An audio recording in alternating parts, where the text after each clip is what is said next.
السلام علیکم ورحمۃ اللہ وبرکاتہ پیارے بچوں، آج ہم یہ آپ کے لیے ویڈیو بنانے جا رہے ہیں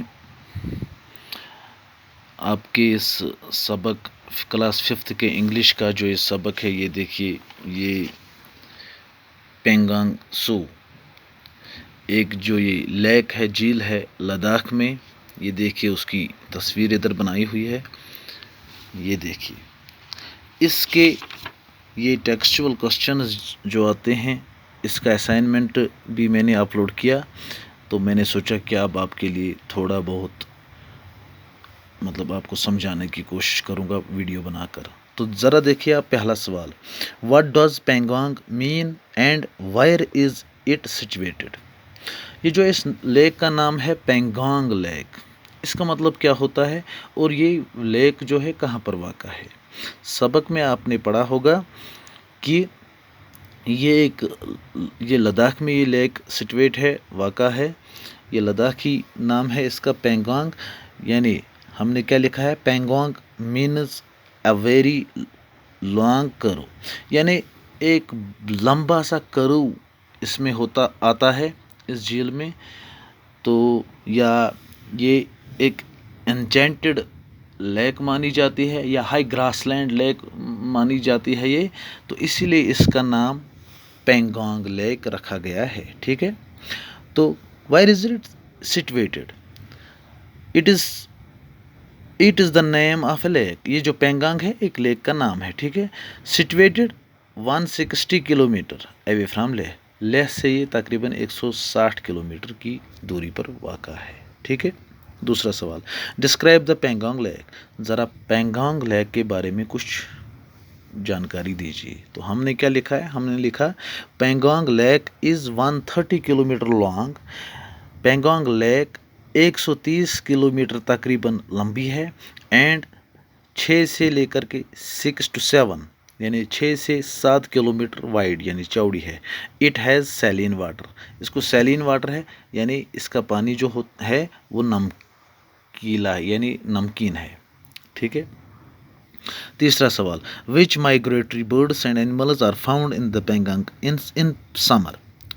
موسمی گرما میں اس پینگانگ لیک پر کون کون سے مائگریٹری برڈس یا اینیملز پائے جاتے ہیں؟ تو ہم نے کیا لکھا، مائگریٹری برڈ، مائگریٹری مینز جو جانور یا پرندے پھر ہجرت کرتے ہیں، بھاگ جاتے ہیں پھر آتے ہیں، ٹھیک ہے، موسم کے مطابق، ٹھیک ہے۔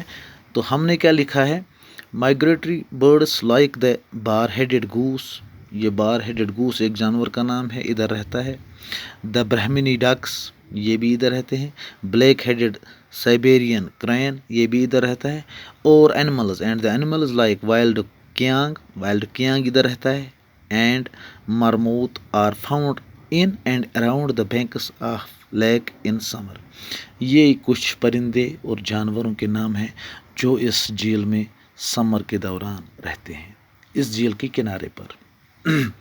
چوتھا سوال، why are civilians allowed to go only 7 kilometers along the shore of the Pangong? یہ جو لوگ ادھر اس جھیل کا نظارہ کرنے جا رہے ہیں، ان کو خالی کیوں 7 ہی کلومیٹر تک اس لیک میں گھومنے کی اجازت دی جا سکتی ہے؟ ہم نے لکھا شارٹ کٹ میں، بیکاز، کیونکہ the major part of the lake is in the side of China, کیونکہ اس لیک کا جو باقی میجر یعنی خاص حصہ ہے وہ چین کے قبضے میں ہے، ٹھیک ہے۔ یہ دیکھیے پانچواں سوال، name the villages situated around the lake. اس لیک کے ارد گرد جو گاؤں آتے ہیں ان کا نام بتائیے۔ تو ہم ادھر تو اتنے گاؤں نہیں پڑتے ہیں، تو ایک کا نام ہم نے لکھا ہے Spangmik village is situated around the lake. Spangmik ایک گاؤں کا نام ہے جو اس جھیل کے آس پاس میں آتا ہے۔ What does Ramsar Convention mean? Ramsar convention کا کیا مطلب ہے؟ یہ ایک آرگنائزیشن ہے انٹرنیشنل لیول کی، اس نے اس جھیل کی حفاظت اور اس کی مرمت وغیرہ کرنے کی ذمہ داری لی ہے، تو اس کا مطلب یہی ہے۔ تو ہم نے کیا لکھا، Ramsar convention means, Ramsar convention کا مطلب ہے that Pangong will be looked after by an international organization. Ramsar convention ایک آرگنائزیشن ہے انٹرنیشنل لیول پر، اس جھیل کے اور دھیان رکھنے کی جو ایک تنظیم ہے رامسر کنونشن، یہ معاہدہ ہوا ہے اس میں کہ اس جھیل کی دیکھ بھال کی جائے ایک بین الاقوامی تنظیم کے ذریعے سے. They will make sure it is not polluted and will also conserve it. تو رامسر کنونشن کی یقین دہانی ہے کہ اس جھیل کی حفاظت کی جائے، اس کو گندا آلودہ پولیوٹیڈ نہ کیا جائے، اور اس کو کنزرو یعنی اس کا تحفظ کیا جائے. ٹھیک ہے، یہ ہیں آپ کی ٹیکسچول کوشچنز. اس کے نیچے جو یہ لینگویج ورک ہے اس کے بارے میں آپ کے لیے میں نے ویڈیو پہلے ہی اپلوڈ کی ہے. السلام علیکم.